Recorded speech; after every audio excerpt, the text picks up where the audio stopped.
2024, George Carmona. Engineering for me today. This is fucking rare. The boss of the building, Travis Fletcher. Say what's up to the people. What is up, the people? Yeah.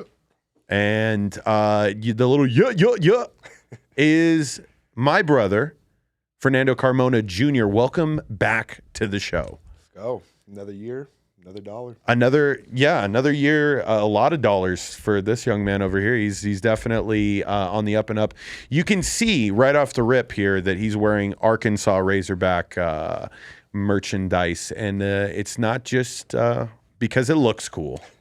You signed. You transferred from San Jose. The last time you were on here, you were on here, I think, during the USC travel vlog that I did this past year. So I think that was the last piece of content with you in San Jose State stuff, and now you're a Razorback. Yeah. A lot has changed. From then, a lot has changed. I'm now a Razorback, and I'm living in Arkansas this upcoming year, and yeah, a lot of different ball. Playing in the SEC now, so a big change in my life, and I'm ready for it. So let's get straight down the business, because we could just say, all right, that's it. That's the podcast. It's over. He transferred people.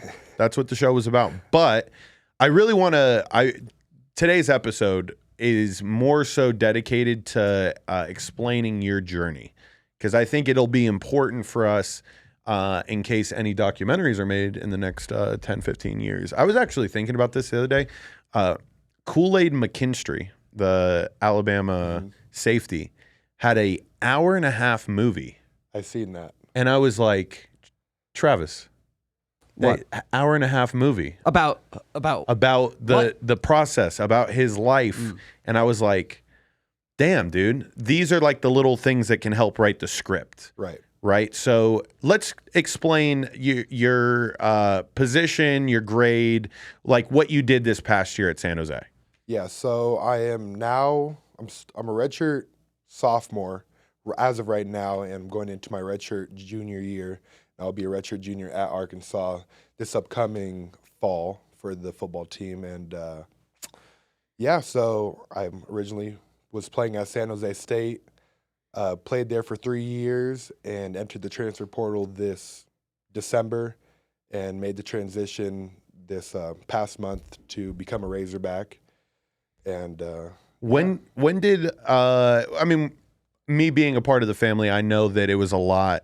I knew where your head was at certain points in time of the season, but I never had mentioned transfer until you did. What point in time was that like kind of mindset flip? I don't want to sound, this is going to sound bad, but I've always, like, when I got to San Jose State, I was like, all right, this is awesome. But it never really fulfilled what I wanted. I always wanted something more, and I wanted to play at that higher level. I hated the fact that people would be like, oh, well, you played in the Mountain West. And then, like, I would bring up San Jose State to people, and they're like, is that D2 or what is that? And so that always kind of rubbed me the wrong way. And kind of from there, I was like, man, I want to be up with the big dogs. And, I want to really show myself that I'm not D2 San Jose State. No, like I'm somebody. And so I don't want to say like from freshman year, but I would probably say around after my first year of playing. So after my redshirt freshman year, I was like, I think I can make this happen next year if I really ball out. And obviously I put the team first. It was always San Jose State first, and I was like, I'll let the cards unfold the way that they do, but I definitely want to play up. And for a lot of players in the Mountain West that hear the same things that you're hearing, can you clear up some of the like negative stigmatism? Because it still is really good football. I mean, Josh Allen, cover of fucking Madden last year, played at Wyoming, So like clear up some of the, negative stereotypes. Yeah, no, most definitely. I think Mountain West is probably one of the best group of fives in college football, but there's really good competition. You got Boise, who's obviously been a powerhouse for many years. San Diego State, who obviously had a bad year last year, but they've always been really good.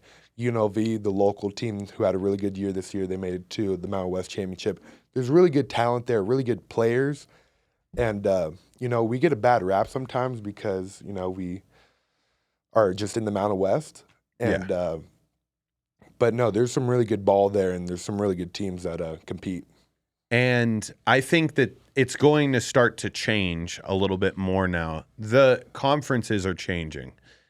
Mountain West, there's not a lot of teams. There was a point in time, and you remember it. Everyone was leaving the Mountain West. Like Utah was in the Mountain West, and they left to the Pac-12. UCLA, if I'm not mistaken, was a Mountain West team. I may be misspeaking there. TCU is another good example. Yeah. You got these teams that are able to escape, but now you see teams that are escaping from like the Pac-12. And I guess now, before we go into like that whole process when you got the phone calls and all that stuff, let's go back to San Jose State. You guys had an insane year this year. How did it feel though when you guys were 1-5? Because you guys started the season off very slow, but it was tough competition. SC, Oregon State, Toledo, who won the MAC. We ended up playing Boise State, who won the Mountain West. Air Force, who is Air Force. They're just tough to beat. Yeah.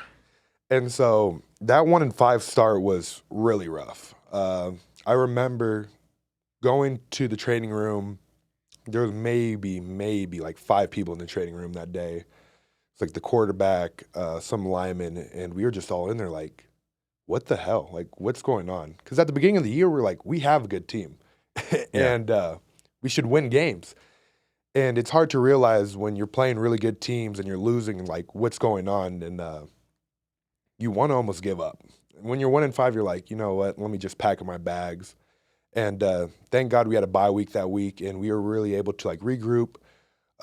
Everybody had their own like meetings, so all the position groups had their own special meetings without the coaches, and I think that was the turning block. Was just kind of getting with the players and being like, all right, guys, we're not shit, all right, we're not shit. Let's just regroup. Let's beat up on New Mexico. Like, let's kick their ass and let's get some confidence back. And I actually had a saying. It was like, don't let the Spartans get hot. And part of me believed in that saying at the time, but part of me was like, shit, man, like. This can age really badly. Really. And but the biggest thing was like, all right, like the offense line is one of our strong suits of our team. Like, let's take control of this team, and it's gonna start with us. So like, let's do it at practice, and let's see what happens. And that next week we played New Mexico, ran for 230 yards or something, and from there it was like, run the damn ball and don't let the Spartans get hot, and that kind of flipped the script. I caused a false start penalty in New Mexico. Check Gridiron Junkies Instagram. Scroll through the reels. It'll be the stadium that there was not too many people. See, like New Mexico's like what gives Mountain West sometimes like a bad rep, but there's still good players there. But I think before we go too far into the Mountain West, you start changing. It was run the damn ball. It was don't let the Spartans get hot. Then you guys. I mean, do something that if you would have done at the beginning of the year, because it kind of shocked me, right? I was doing my research and I was like, the way that you guys ran the ball the last 7 games of the year, you guys were 200-yard rushers.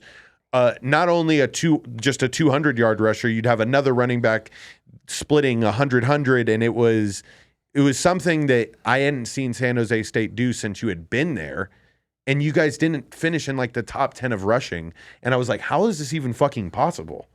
Did it feel that way when you looked back at the year? No, for sure. But I think like we all kind of knew, it was like, man, if we had just done this at the start of the season, I think we end off maybe 8-4.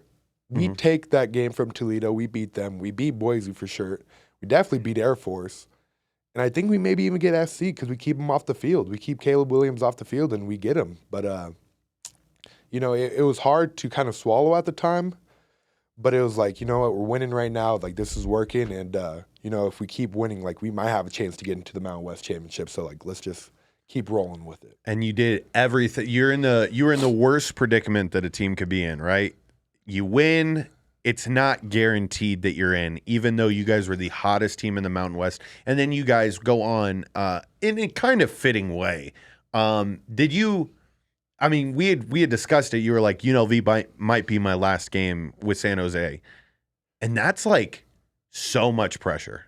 Did you feel like extra pressure that last week? Definitely. I had there was a lot weighing on me. Obviously, I was going back home. I wanted to play good. I had a really good week the week previous. I was like, I want to stack that another good week, and definitely going into it was a lot of nerves. And then, funny enough, I had a really bad shoulder problem that week, and I ended up getting the shot that you get for to numb your body. Ah, yes. What the fuck is it called again? Cortisone? Yes. There we go. And it was my first time ever getting it, and obviously the players would tell you dude, it's gonna kind of mess with your head almost a little bit. You kind of feel almost out of it. So I get onto the field and I'm like, holy shit! All right, this is weird because I've never felt that. Your body's just completely numb. It almost feels like you're not even in your body, and it's kind of, you feel like Superman in a way, and it's kind of scary. And so that kind of killed away a lot of the nerves for that game that were kind of leading into it. So that was kind of nice. Yeah, because you weren't constantly thinking of the family. I mean, we had fucking 25 people there, even more than that. I think it ended up being 30 something. It was amazing to see not only you play well, but San Jose State win. And unfortunately, who was it that lost? The Air Force lost. Yeah, against Boise. They lost to. Was it Boise? I think it was Boise. Yeah, and then Air Force losing caused you guys to be out, which now let's go through that because you have an amazing year, all right? At this moment in time, you get graded out on Pro Football Focus, which a lot of people respect the offense alignment rating of Pro Football Focus. Maybe not as much some of the skill position type players, but a person like Nick Days that I do the show with at the Win, he's like, I don't give a fuck about any other Pro Football Focus rating except for the interior. And you graded out at an 83? No, I think it was somewhere an 80 something. I think it was 80.2. Okay. No, it was 80.3. Okay. And yeah, it's pretty good for an offensive lineman. Obviously, I wanted to do better. There's obviously room to improve. But it was pretty shocking because I didn't find out my grade until I want to say week 7, and our coach put it up, and I was like, oh shit, all right, I'm doing pretty good. Yeah, I'm doing kind of all right. And so, obviously 1-5, bad thoughts. Definitely at that moment in time, you were in your head saying, I want to play bigger and better football. What is that process like around the facility? There's people that transfer every year. Were you scared to tell certain people? Who did you tell?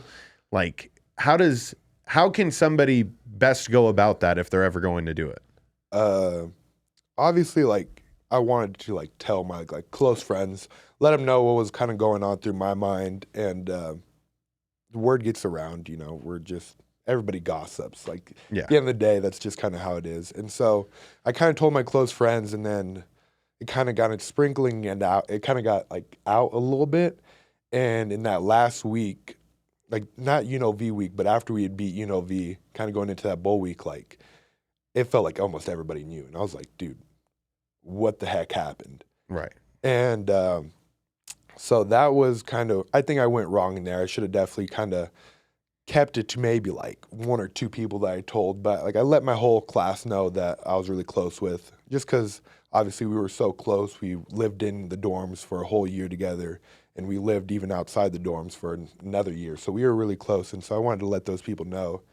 And obviously word gets around, and so I think I kind of messed up there with that, but definitely if I were to redo it, definitely try to keep it a little bit more to myself. Right. Because then it's just the rumor mill starts. And did that have more of an effect on you because you made the decision to transfer after we bought our plane tickets to Hawaii, you son of a bitch? Yeah, that was honestly really hard because I was like, shit, dude. It's Hawaii. It's Hawaii, bro. But you guys bought the tickets so fast, and like, I get it. You don't think we're fired up? We were in Boise, Idaho last year, freezing our ass off, and now we have a chance to go to Hawaii. Yeah, I bought the ticket faster than Boise, that's for sure. Yeah, no, when you guys bought the tickets, I was like, shit, now I kind of have to play. And I was like, wait, like, let me rethink this. Like, this is my decision. Like, I have to do what's best for myself. And like, as sick as Hawaii sounds, like, this is not what I need. Like, I need to go and I need to enter my name into the portal, give myself some time, and make the right decision. If only I could record the phone call that Dad had called me when she told him that you were going to transfer and everything. He calls me. He's like, "You're not going to believe that. Your brother is transferring." Like, why are you crying, bro? This is awesome. Like, I mean, at least that's the way I took it. I mean, I'm making like light of it. I have so many Southwest points right now. I can fly all the way across the country, hit a lot of the states I haven't hit yet. So I'm looking forward to that. Thanks for the flight credit. You're welcome. Always. So that happens, and I'm kind of glad you did, because then the fucking whirlwind starts.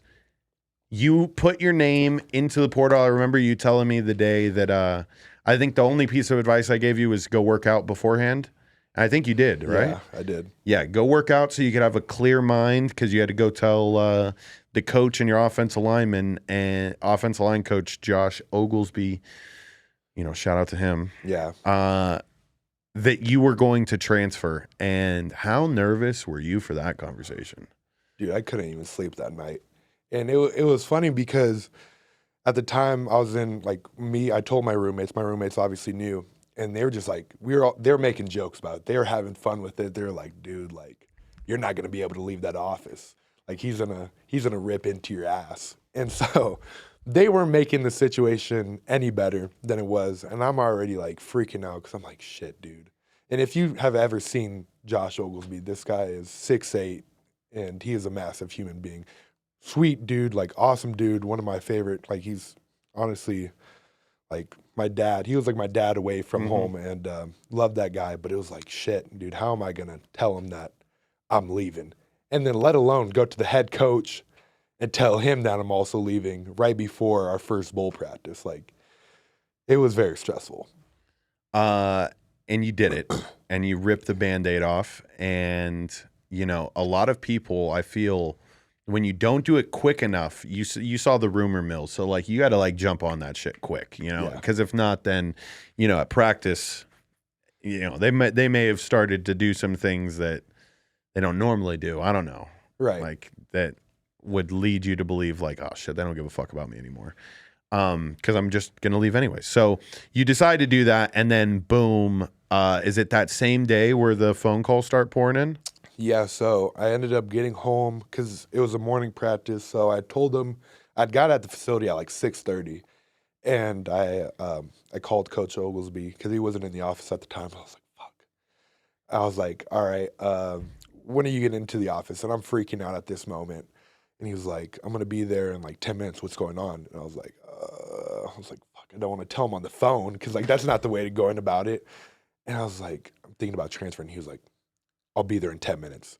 And then hangs up. And I'm like, okay, here we go. And so I just walk up to his office. I sit in his office, and I'm just waiting for 10 minutes like, oh, my God, like practicing how I'm going to say this. And he gets in there. I tell him, and yeah, it was definitely, what do you mean? No, you're leaving? It was literally that. It was that. And obviously he was upset at first, but he understood. Like, it's just the new age of college football. Yeah. And it is growing every year because, NIL is run rampant now.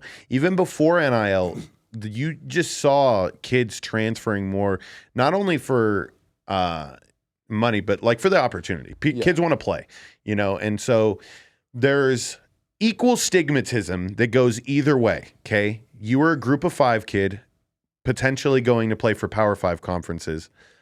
I feel like that's there's a small fraction of them. There's a bigger fraction of Power 5 kids going to play Group of 5 football. And so you were kind of like in this weird spot where you were dating up. And I think, I don't know if you really had thought of it in that sense that, you know, your transfer is, I don't know. Do you think it was more valuable than like a kid that was going to a Power 5 from a Power 5 to a G5? I think it goes both ways. There's a lot of Power 5 kids that don't get the time and the play time that they deserve. And going down to that Group of 5 gives them that exposure that they need to set them up for that next step.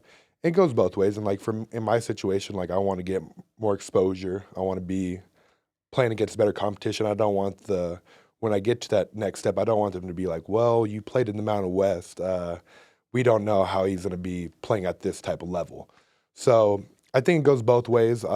You know, some people need that playing time to get that exposure. And then in my instance, like I want to show, hey, I could play against the best. Right, right. And let's just go into, I guess, well, we do have the highlight tape this year. I think we'll do highlight tape, and then this is the tape that made all these colleges go, holy fucking shit, we want this kid. So let's just run through this here, Junior. So we'll start off the video. Okay, Utah State pulling around. How you feel about pulling?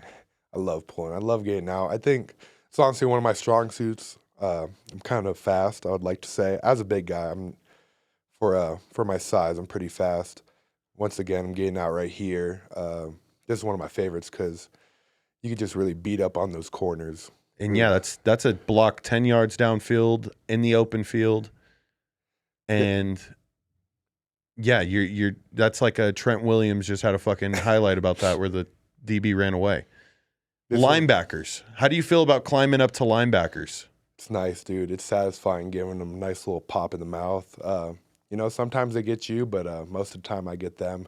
This is one of my favorite clips. This game, you're running on a different high when you're playing in the Coliseum. I've always been a fan of USC, and, you know, I had that anger of like, you know what, they never recruited. You know? I'm going to fucking dominate these motherfuckers. So. That just goes to, that last play right there goes to show just how well you guys ran the football. And I mean, you take that kid out of the screen, that's pretty impressive. Pass blocking. How are we feeling compared to your first year? You know, I think the biggest thing for me this year was just kind of like my hands, being able to get my hands on people, my hand timing, my punch. I think that just comes with time. There's a lot of things that kind of you just need years under your belt, and like I've only been playing for 3 years, so I started getting like a groove of like, all right, this is kind of like my area, this is my range, and so I think that was kind of what I like this clip. God damn, little hump move. Little hump move right there. Oh, against UNLV here. Let's just add to the Pancake total for the year. I was fired up on that one. It's like one of those plays, if you pause it there, Travis, and this happens a lot, and I regret, if I regret anything about you playing college football, obviously the memories are on TV forever. The memories of me watching you are honestly better than that because it'll be a fucking 2nd and 5 run, right? And it's meaningless. But you pancake somebody, and I literally am jumping around the house like, get on the fucking choo-choo train, bitch! You fucking weak, you know, like I am. Yeah. Yeah, no. A lot of people actually like they'd be like, dude, who is that? Who's that guy that's recording your games and is on your Instagram story all hyped up? I'm like, yeah, that's my brother. It's like, that's sick. Yeah, dude. I mean, how could you not? Now, you allow me to do it. You have to understand you're doing all the hard work. I'm just, you know, stealing your likeness for views. Other than that, as this is wrapping up here, what was your favorite uniform combination? I like the blacks. The blacks make the big guys look slim, and so, you know, anytime you can kind of wear black, stay away from the whites. The whites make you just look like, who's that, what's that one? Abominable. Oh, no, you look like a Michelin Man. Yeah, you look like Michelin Man. Just kind of like me right now. Yeah, try to stay away from the white and wear as many slimming colors as possible. That's good advice. Good advice. So that tape right there consisted of 2 minutes and 30 seconds of you manhandling people. And you didn't even put in anything from your first year. And I feel like you had some good highlight plays your first year. I think one of the things that you got a lot better at this year was your aggression.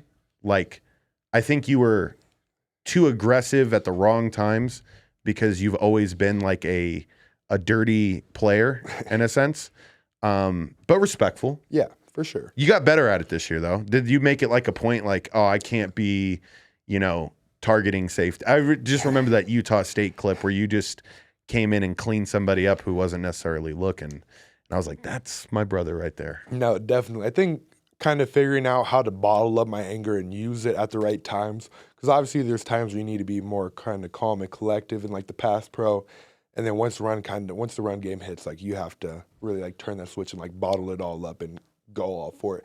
But even in the pass game too, like there's times where I'm kind of banging back to help out my guard, or like you're just trying to fuck somebody up. Yeah, so you had one of those right there too. And I think one of the things that helps, and before we go on to the transfer side of it and all the schools it called, and I've been teasing this like it's a fucking like it people don't know. I mean, go to his Twitter, people. You'll find out. But what was I going to get to with that? Jesus Christ. Your communication. With the offensive line? Yeah. I feel like your offensive line coach, I mean, Oglesby played at Wisconsin. Right. He definitely experienced having to play in very loud stadiums. You've done it. I mean, going to play in the SEC is not going to be a shock to you. You played against Auburn. You know what comes with extremely loud environments. What were you say your communications at? Do you think there's like things you could get better at? They always say the eyes and stuff. Like, how would you grade that for yourself? Yeah, so I think as like a tackle, I don't do too much communication. A lot of the communication comes from the center. And but I think this year we had the guys that we returned, I think, was it all? Yeah, we returned all 5. And so we were really like close, and we really believed in our center, Anthony Pardue, and we kind of went with him. And I think we had such a good bond that like there was very little communication, and like the less communication leaves more questions for the defensive line, because you're like, all right, where the hell is this shit going? Because he'd make his calls sometimes, and it'd be like, I'd look over at my left guard, and I'd be like, we didn't even have to say anything. And so that kind of not continuity, but like connection. Yeah, it really is a connection, and I think you guys did that extremely well this year. Yeah. I think your eyes are getting better too. Like it's the reps of seeing the tells from linebackers and knowing when somebody's coming, when somebody's dropping. You could tell like on their hands and like their feet. Like I started, and I think that's also another thing, is I kind of got better at watching film and being like, all right, like I could see this tell whenever he's about to do a spin, he's lining up right here and he's taking 3 steps. Like at that 3rd step, he's going to make that spin move. So it was kind of, we lost the background. We lost our logo. This happened. I think it's in the bucket. But it's in this bucket over here, Travis. Keep going. No, and Travis, no. Fill us in. How do you think this conversation's going so far, Travis? I think this conversation's going really good. I love everyone in this room involved. I saw some of your plays in person, and that changed my outlook on football, because I had not seen anything at that high level, even though like I've never seen an NFL game, but I could imagine it goes something like that, Just a little bit. Yeah. San Jose State football is better than NFL. Okay. Okay. You guys were good this past year. I've watched the Raiders 3 times, so I think I know that the Raiders have been shit this year. Back to phone starts ringing, and you don't have necessarily a plan in place because this all happened so fast. We knew it was going to happen, but like you didn't have an agent. And you got 10 phone calls the first day? Nah, more than that. There was probably about like 25. And so it was nobody really prepared me for it. They're just like, we'll just be ready for some phone calls. So I was like, all right, maybe I might get like 5 calls. And then it was, all right, they text me on Twitter, hey, what's your number? And I'll like type in my number, and not even like 2 seconds later, I'm getting a call. And then it got to a point where it was like I wasn't even giving these people my number, and they were just calling me, and it was just caller from West Virginia, caller from Texas, and I'm like, dude, how do you have my number? And who are you? Like, at least send me a text like, hey, I'm Coach yada yada from blank university. But no, it was weird because like my friends got back, and at this point I knew I had like a week left with them, and the whole day I was just in my room taking calls, and I'd go out there for a second, say what's up to them. They're like, who's that?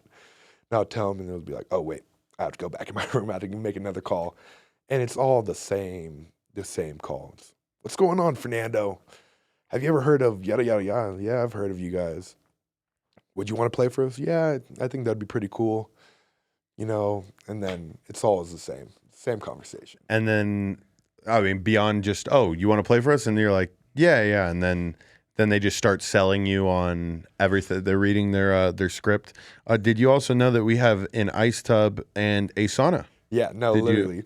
Do you also know that we are able to provide you 7 meals a week at one of the finest steakhouses in all of West Virginia? And it's funny because all the scripts are the exact same. Like I took 25 phone calls and it felt like I talked to the same person every single time, just from a different area code.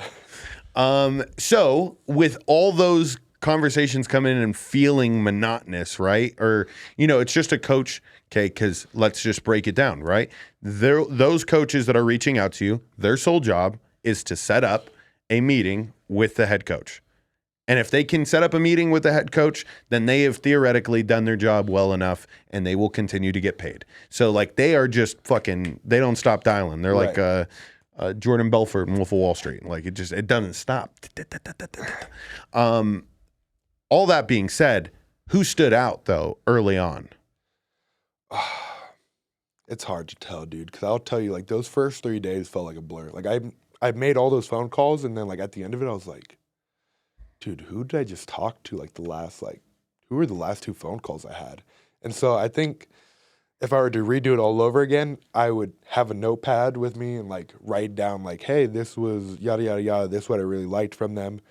But I was just so not really coached up on this whole transfer portal thing where I was just kind of taking it all in and not really processing in it. I was just kind of just taking it in, like, it was kind of just, like, going over my head because I was like, I don't know. The world was just spinning. So this is also like kind of like for those people that are recruiting high profile kids out there, you honestly can do a lot by just being a little bit different. You know what I mean? And helping a kid understand, I think maybe one thing, because we even do this on the business side. You have an important conversation. I'm going to send you an email recapping everything that we just talked about, package it together for you.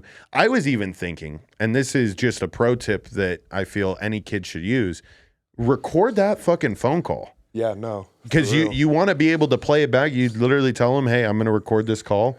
Can you do that with a screen record? No, it doesn't let you do any call recording. You'd have to have like a separate phone just recording like the speaker. Or whatever. Interesting. That might be the way to do it. Or like a little camera. Yeah, and you're just recording it, I guess, at that point. But I'll go back to your question. I guess Arkansas kind of stood out the most because the coach that called me, Eric Mateos, it wasn't about ball right away. And I was like, all right, this is kind of refreshing. And he had told me that he was a Cuban himself, and he talked about his family and how much he had loved his family. And I was like, all right, like this is kind of somebody I could kind of get behind. And that's he kind of set himself different from all those other guys.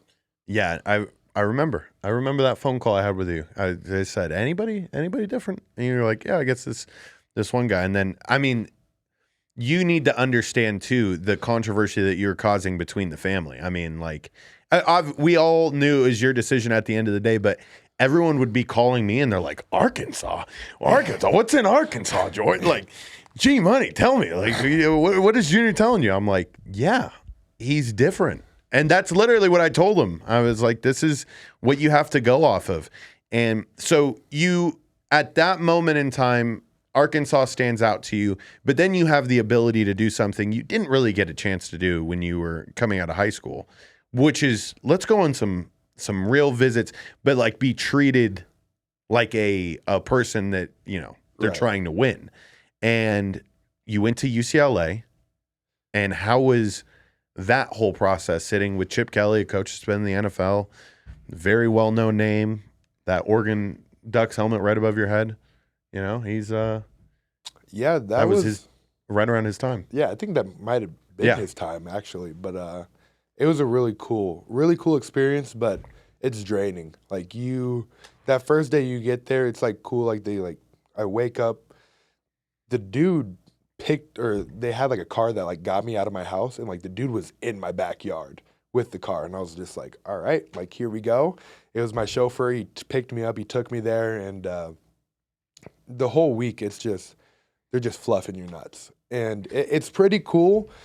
But to a certain extent, you're just like, all right, man, like there's only certain things I'm really here for. I'm here for the offensive line coach and how are you guys going to develop me. And so, I mean, some of that stuff kind of gets lost because they're trying to sell you on the school, obviously.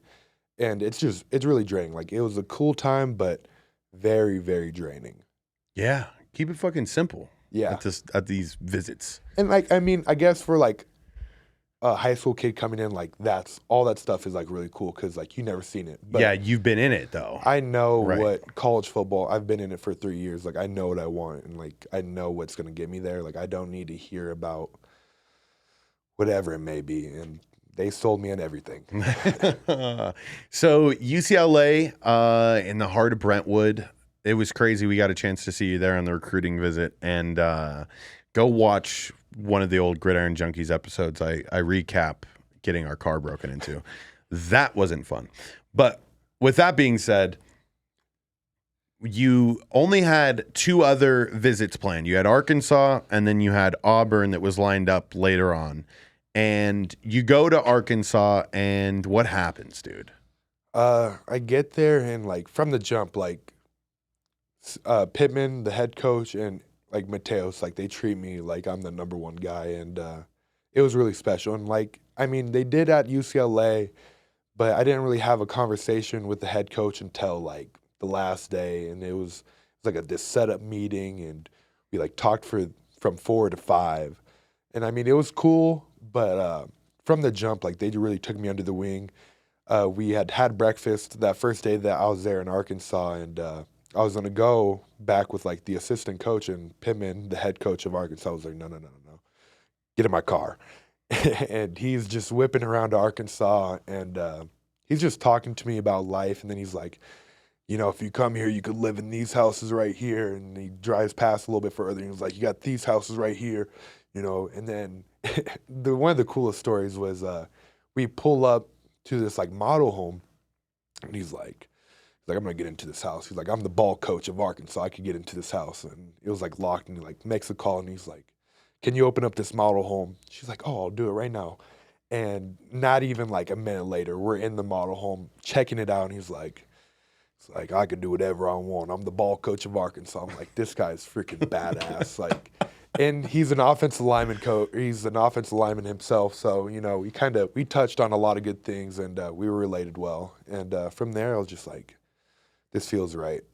Yeah, it definitely did. I mean, Mom and Dad had called me after the first day, and they were in shock, like, because they got to make that trip. Dad made the trip to UCLA, Mom didn't. But at Arkansas, they were both there, and it was after the first day that, you know, Dad said his famous line. You know, if he committed tonight, I wouldn't. He said this all the Travis. It was on repeat. If he was to commit tonight, I would not be mad at all. Like he was just every school. So like junior's getting told 25 times, if he commits tonight, I'm not mad at that one. You know, which I mean, it's nice. Yeah, because there are some fucking parents that, you know, they're like, you're not going there. For sure, and I love Mom and Dad. But they had really big eyes, and I was like, guys, you had to realize, like, this is kind of like this everywhere. Like, whatever official visit I go on, it's going to be like this. And I think it was kind of hard for them to, like, kind of process that. And they were just, like, they were shocked as much as I was. And I was trying to keep the level head, and they were just like, Junior, you have to commit. Junior, you have to commit. And I was like, oh, let's wait it out. And then that second day, I was just like, you know what? This does feel right. Like, let's commit. I am, you know, a person that's in just kind of like third person observing it all. And it definitely, from the jump, dude, it stuck out to me. Like Arkansas is a place in which, I mean, we've never been. No. But the whole relationship, Pittman, and seeing the way that they love football down there, and everybody in the SEC especially, they all have that certain dedicated fan base. Right. But when it comes to Arkansas, and you really think about it, there's no professional sports. It really just is a college town that every player dreams of playing in. So you commit. And when you commit day 2, then you have to tell Auburn that you're not going to take the visit there. How was that? Because now you're like, fuck, another tough conversation. I commit, but this is hard. Yeah, no, that was probably the hardest call because I had a meeting with my offensive line coach Mateos, and we had went over football, or we had went over like some offensive line stuff, and then like one of the girls there that was working, she goes, well, I just got your flight back from Arkansas to San Jose, so like if you commit today, like we could get you back there right now. And I'm just like, you could do that? And so I was like, shit. I was like, well, like I really do want to commit. I was like, how am I going to tell Auburn? And yeah, that call was, I didn't even call him actually because I was like, I don't want to hear the whole no, like them trying to sell them, because I was like, you know what, I had already made up my mind. So I had just texted him. I'm like, I don't even remember what the message was. It was like, thank you for recruiting me, but I'm not coming to Auburn. That's one of those texts you put on Do Not Disturb, or like, do not notify me when they respond. Literally. And then you see the bubble pop up and you're like, I'll give it a week. It wasn't even that. It was like, there was like 3 calls right after that. It was from the offensive line coach, from the head coach, and from somebody else. And I was just like, I just put my phone away, and it was at like 10%. So I was like, just honestly, I hope my phone just dies so I don't even have to look at it. And yeah, no, that was a very, very tough conversation to have. Yeah, I mean, because SEC, they're trying to snatch you regardless. They don't want Arkansas to have you. But Arkansas feels the same way about Auburn, and that's just you got to strike when the iron's hot. There's a lot of kids that don't have this happen to them, and I think it's happened to you a couple of times. The whole renegotiating, removing your commitment, and then recommitting to another place. The crazy thing about this, Travis, is because you'd think after Junior commits and he says, I'm done, that schools just stop, right? They're like, he's off the market. Explain how many phone calls you've received since saying, you know, actually, we can offer you more. This is better over here. All that stuff. There's been about, I've probably gotten like 15 calls, and from all different types of people. And like you said, like they're all just trying to sell you like, hey, no, like Arkansas is not the place for you. And they just all bad rap each other. And it's just like, oh my God, I've already made up my mind. Like, trust me, like this is where I want to be. Like, please just leave me alone. No soliciting, bro. And they don't leave you alone. They don't. They stay persistent. And I mean, it's a business at the end of the day. Yeah. Yeah, and we are extremely happy for you making this choice. And this upcoming Sunday, we are on a trip to Arkansas, moving you in. 4 days of furnishing a fucking house. I can't wait to meet Pittman. This is going to be, I don't know if he'll be there. He probably will be there. We actually have a breakfast Friday, so you'll get to check out the facility. We'll be gone Thursday. Oh, really? I'm gone Thursday. Oh, damn. Yeah. All right, well, then you won't be at the breakfast then. Oh, trust me, I'll pull some stops. I'll say, Gridiron Junkies is coming to the social media department. We're looking to film an episode. No, for sure. We got to give me a studio in Fayetteville. Hey, dude, Travis just interesting. Okay, all right. We'll talk after this. Yeah, we're gonna make some crazy, fun, cool things happen. But first steps first, because I've been thinking about it too, and I know you feel the same way. There's a lot of doors and opportunities that have now opened to you, but at the end of the day, we're here to win fucking football games. And I think if you do that well, and you go in there and you establish a good name like how you did at San Jose, if you aren't a one and done, then the next year is just going to be like really memorable. Like Kool-Aid McKinstry, we're making a fucking movie about you. For sure. You obviously got to keep the main thing, and it's going to be about football from the jump. And yeah, no, just got to make as many great connections, play good football, make great friends, and really just try to take over Fayetteville and have them remember who Double Nickels is. Double Nickels, number 55, Arkansas Razorbacks.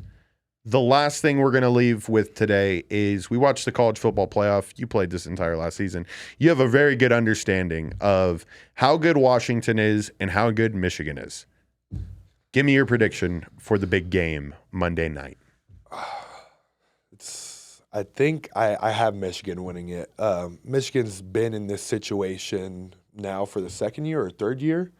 I mean, they've been to the playoffs for the past 3 years, right? Yes, correct. They got bounced the first round twice. This is the first time they're making it to the Natty. Yeah, so they've kind of experienced like what it takes, and they have the guys for it. And I think they're all really hungry, and with the narrative of them all stealing the signs, I think they've kind of like embraced it, and they're like, you know what, screw that. Like, we're really about this. So I think, Washington's a really good team. I think they're going to air it out. They have a really good offensive line, one of the best offensive lines in the nation. But I think Michigan is just overall just so much more sound, and just they're better at every, like, I don't want to say every position, but like they're a really good team. And I think they're just going to control the game. We'll say, my big takeaway from watching the college football playoff was, how is Michael Penix Jr. not considered a first overall pick? It is like, and we're going to touch on some of betting. Caleb Williams is like minus 650 right now, which is like lock. I don't see it though, bro. I see Chicago, especially if Penix wins the title, that Chicago may take him first. Yeah, dude, I think I wouldn't say Caleb's a really good player, and he's proven it for 3 years now in college football that he is that dude. He throws a different ball than anybody else in college football. That you saw? Like, you were like, damn, all right. But don't get me wrong, Penix can sling that thing. And I think, obviously, having the platform or the stage that he's been playing on now, like, is just kind of making it magnified. Like, hey, like, he's actually a ball player. But, no, they're both really good players. But I still think Caleb is that dude. All right. So you got Michigan, I got Washington, but I am also a fucking loser.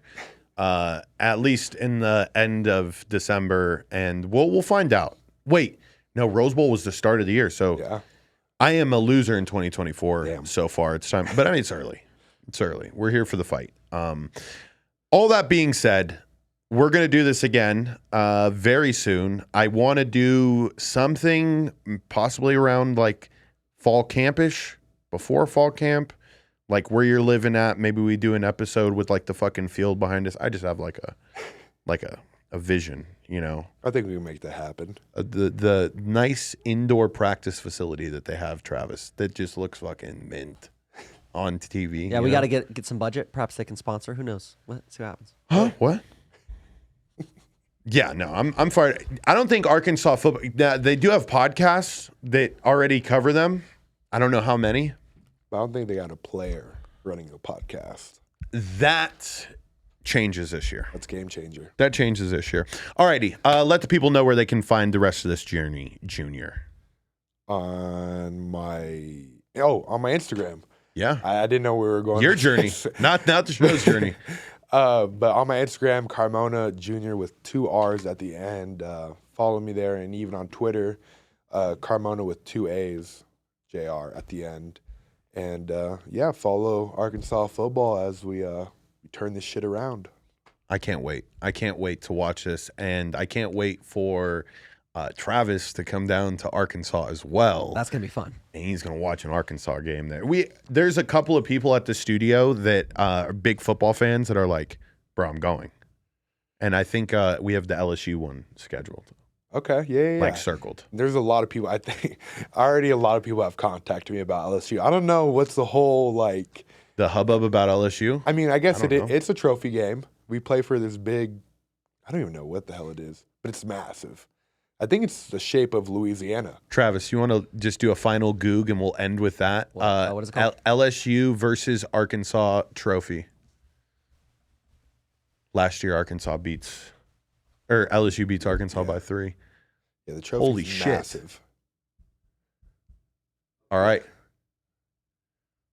We'll have a photo of you holding Damn, it. Travis, we couldn't get one of Arkansas holding it up.